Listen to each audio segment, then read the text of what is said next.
Baik, terima kasih kesempatan yang telah diberikan kepada saya untuk mempresentasikan tentang siklus pengeluaran kas dalam sistem informasi akuntansi. Terlebih dahulu, perkenalkan nama saya Stefanus Iramandoro, NIM 18111516140 dari Universitas IB Medan. Baik, langsung aja ke pembahasannya.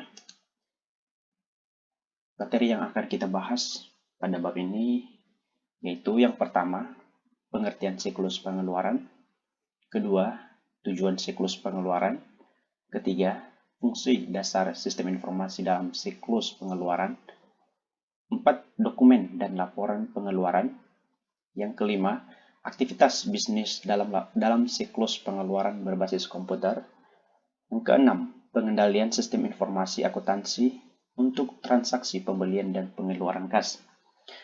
Baik, langsung saja ke topik pembahasan yang pertama, yaitu pengertian siklus pengeluaran. Pembahasan kali ini memfokuskan pada pembelian bahan baku, barang jadi, perlengkapan, dan jasa dalam siklus pengeluaran yang merupakan siklus kedua dari siklus kegiatan pokok perusahaan terkait 4 kejadian ekonomi atau transaksi akuntansi, yaitu pembelian, penerimaan barang, pencatatan utang, dan pelunasan hutang. Dalam melaksanakan keempat transaksi tersebut, perusahaan menggunakan 4 subsistem, yang itu yang pertama, sistem pembelian, sistem penerimaan, dan sistem pencatatan utang atau sistem voucher, dan sistem pengeluaran kas. Siklus pengeluaran merupakan serangkaian aktivitas bisnis dan kegiatan pengolahan data yang berhubungan dengan pembelian dan pembayaran atas barang dan jasa yang dibeli. Siklus pengeluaran dapat diselenggarakan dengan 2 cara, bisa secara manual dan juga bisa berbasis komputer. Perbedaan pokok kedua tersebut terdapat pada mekanisme pengolahan datanya, sedangkan input dan output yang dihasilkan relatif sama atau hampir sama lah.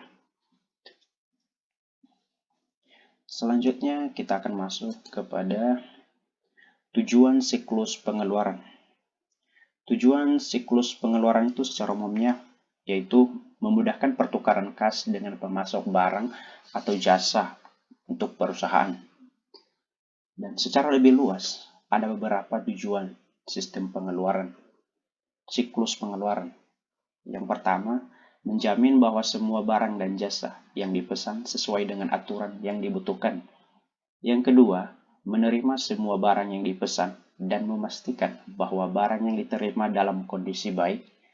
Yang keempat, mengamankan barang hingga dibutuhkan atau biasanya itu dimasukkan ke dalam gudang untuk disimpan. Keempat, menentukan faktur yang berkaitan dengan barang dan jasa yang benar. Yang kelima, mencatat dan mengklasifikasikan pengeluaran dengan tepat. Yang kelima, mengirimkan uang ke pemasok yang tepat. Yang tujuh, menjamin bahwa semua pengeluaran kas berkaitan dengan pengeluaran yang telah diizinkan. Yang kedelapan, mencatat dan mengklasifikasikan pengeluaran kas dengan tepat dan akurat.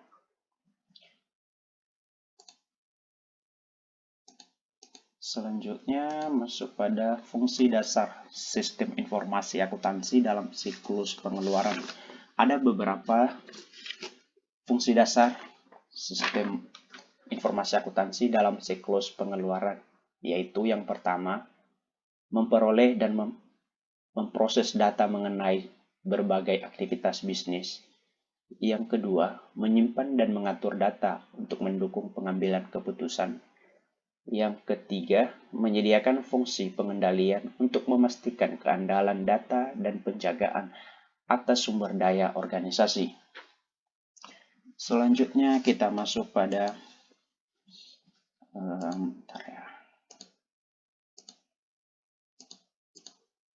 dokumen dan laporan dalam pengeluaran.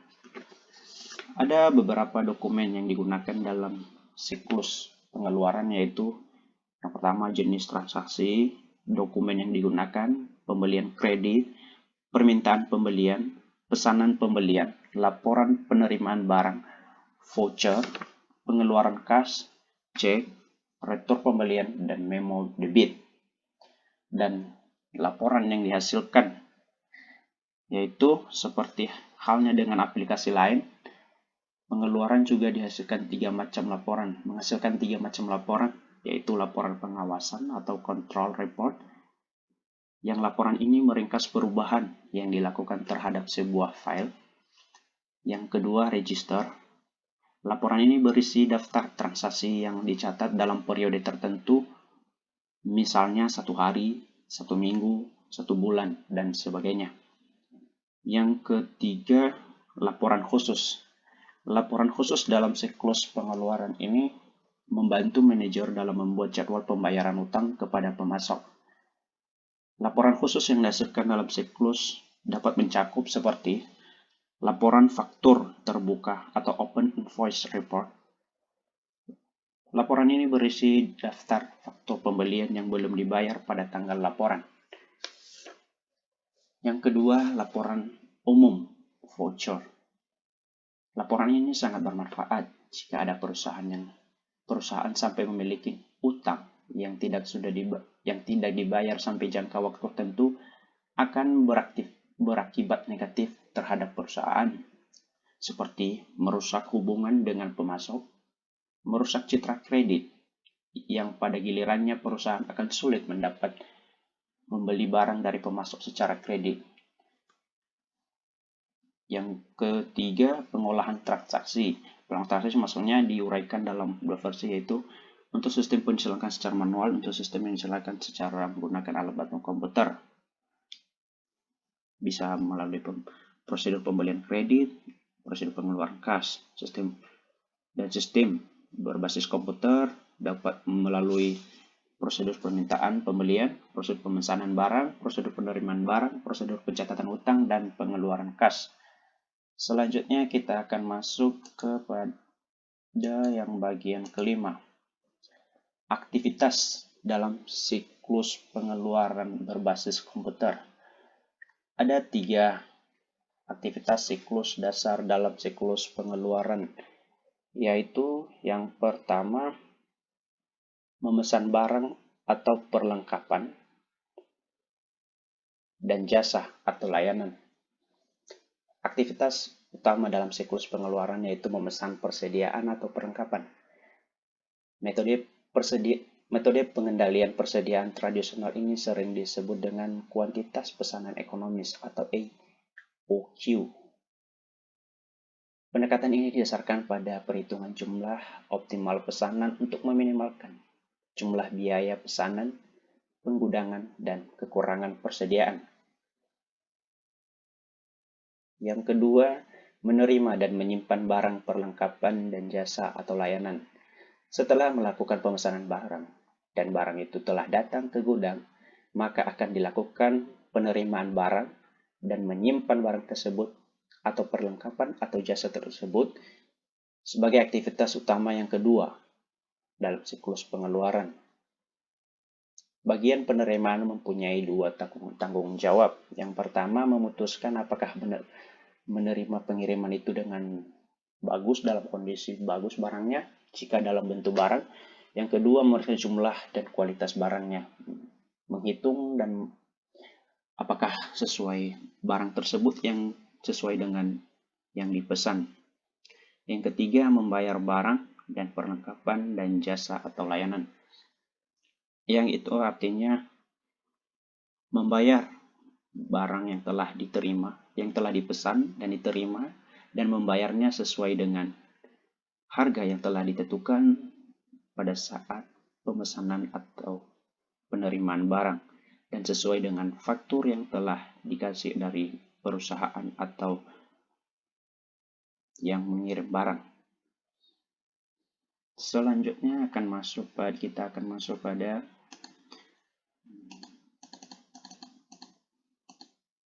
aktivitas bisnis dalam siklus pengeluaran komputer. Yaitu ada 5 prosedur yang biasanya dalam aktivitas pengeluaran bahasa komputer, yaitu yang pertama, prosedur permintaan barang. Prosedur permintaan barang merupakan aktivitas bisnis yang pertama kali dilakukan dalam siklus pengeluaran. Permintaan barang atau supplies merupakan kunci yang dibuat pada proses mengidentifikasikan barang yang apa yang dibeli, kapan barang tersebut akan dibutuhkan, dan berapa banyak yang akan dibeli atau diminta barang tersebut. Keputusan normalnya dibuat oleh fungsi pengawasan persediaan atau inventory control. Meskipun informasi tentang kebutuhan barang diperoleh dari Departemen Penggunaan Barang, permintaan pembelian kadang-kadang juga dibuat oleh siklus produksi atau dari fungsi penjualan yang menyampaikan informasi tentang back order. Artinya, permintaan barang tersebut akan dibutuhkan sesuai dengan permintaan dari siklus produksi atau fungsi penjualan untuk menyampaikan kebutuhan atau stok barang yang telah tersedia untuk melakukan pembelian kembali. Yang kedua, prosedur pemesanan barang. Aktivitas pokok yang kedua dalam siklus pengeluaran adalah pemesanan supplies bahan baku. Aktivitas pembelian biasanya dilakukan oleh petugas pembelian atau karyawan pembelian dalam departemen pembelian. Keputusan penting yang dibuat pada tahap ini adalah memilih pemasok dengan mempertimbangkan harga, kualitas, dan kualitas pengiriman. Komitmen terhadap kualitas dan pengiriman yang dimiliki oleh para pemasok sangat penting, terutama pada sistem JIT, karena keterlambatan pengirim dalam pengiriman terdapat produk cacat atau mengacam seluruh sistem. Artinya dalam pemesanan barang ini pihak Departemen Pembelian akan memutuskan untuk dan mempertimbangkan barang apa yang harus dibeli, harganya berapa, dan kualitasnya, dan bagaimana pengirimannya, apakah membutuhkan waktu yang lama atau dengan cepat, sehingga jika waktu pengirimannya agak lama, maka barang tersebut Departemen Pembelian harus mencari pelanggan lain atau memesan terlebih dahulu sebelum kehabisan stok dalam gudang. Yang ketiga, prosedur penerimaan barang. Departemen Penerimaan Barang bertanggung jawab untuk menerima barang yang dikirim oleh pemasok. Selain barang diterima, kemudian dilaporkan ke manajer bagian gudang untuk kemudian meneruskannya ke manajemen pabrik. Departemen Barang bertujuan menyimpan barang tersebut dan bertanggung jawab kepada manajer bagian gudang dan menyimpan barang-barang tersebut. Artinya, dalam aktivitas penerimaan barang yang telah dipesan itu akan diterima oleh pihak yang bertanggung jawab, kemudian dicek semua barang-barang tersebut apakah sesuai dengan permintaan yang telah dipesan, apakah ada yang lecet atau rusak beberapa dari barang-barang yang telah dipesan. Jika sudah sesuai dengan kualitas dan produk yang telah dipesan, maka barang tersebut akan diserahkan ke manajer bagian gudang untuk menyimpan barang tersebut, dan manajer bagian gudang juga kemudian meneruskan barang-barang tersebut ke bagian manajemen pabrik untuk diolah atau digunakan. Yang keempat, prosedur pencatatan hutang. Prosedur pencatatan hutang ini merupakan aktivitas yang keempat dalam siklus pengeluaran. Proses persetujuan pembayaran faktur pembelian. Proses ini dilakukan oleh Departemen Hutang Dagang yang bertanggung jawab terhadap Direktur Keuangan. Tujuan dilaksanakan subsistem ini adalah untuk mencatat kewajiban membayar kepada pemasok.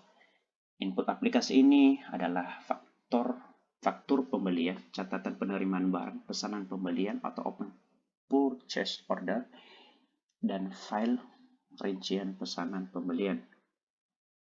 Artinya, prosedur pencatatan hutang ini merupakan mencatat semua berapa biaya yang dikeluarkan atau berapa harga dari permintaan barang, pemesanan barang tersebut yang telah diterima oleh pihak perusahaan dari pemasok dan membuat pencatatan utang terhadap barang-barang tersebut dan mengeluarkan uang tersebut sebagai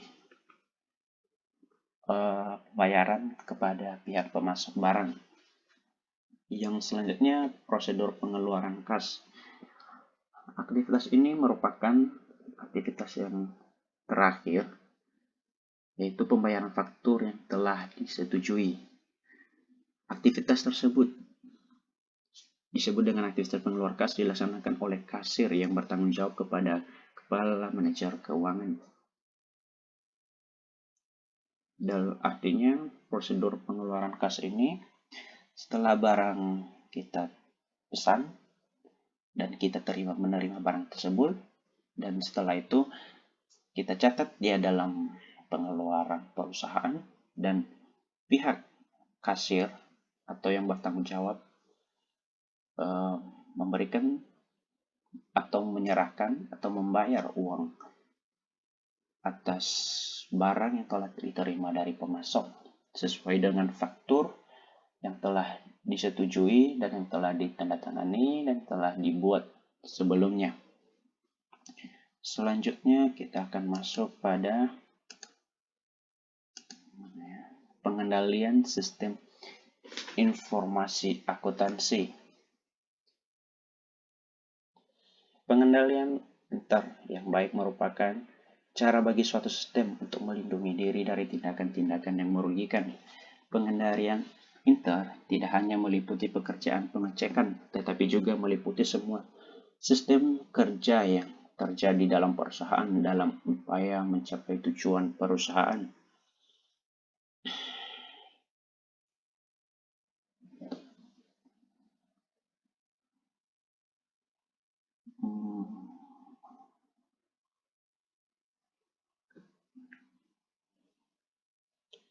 Pengendalian inter terhadap siklus pembelian, yaitu otoritas transaksi, kedua pemisahan pekerjaan, yang ketiga supervisi, yang keempat catatan akuntansi, yang kelima pengendalian akses, yang keenam sertifikasi independen, yang kedua pengendalian dari ancaman dari dalam siklus pengeluaran pembelian. Menurut Romney and Steinbar, ada beberapa ancaman dan pengendalian dalam siklus pengeluaran pembelian, yaitu ordering, materialist, supplies, and service. Tujuan pengendalian tahap ini memastikan bahwa seluruh pembelian telah diotoritas pada waktu yang dibutuhkan secara tepat dan cepat waktu dan hitung berdasarkan Economic Order Quantity atau EOQ. Selanjutnya, costing supplier, yang mana terbagi menjadi 4 bagian. Yang pertama, purchase order, di mana dokumen akan disiapkan ke bagian pembelian untuk melakukan pembelian barang dan jasa. Yang kedua, blanket purchase order or blanket order, komitmen untuk pembelian barang tertentu dengan harga yang ditujukan ke pemasok tertentu untuk jangka waktu yang ditetapkan. Yang ketiga, vendor managed inventory atau VMI, di mana perusahaan distribusi mengelola persediaan pelanggan rental menggunakan ED. Pemasok mengakses persediaan pelanggan menggunakan ED. Pemasok akan mengakses point of sale sistem pelanggan untuk memantau persediaan dan otomatis mengisi produk ketika mereka jatuh ke tingkat yang telah disepakati. Yang keempat, cashbacks, hadiah yang diberikan oleh pemasok untuk agen pembelian, tujuan mempengaruhi pilihan mereka pemasok. Selanjutnya,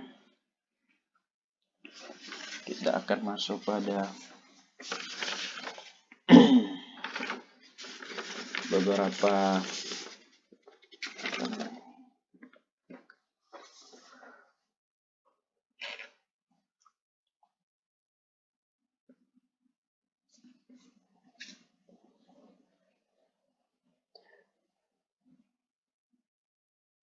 tentang siklus.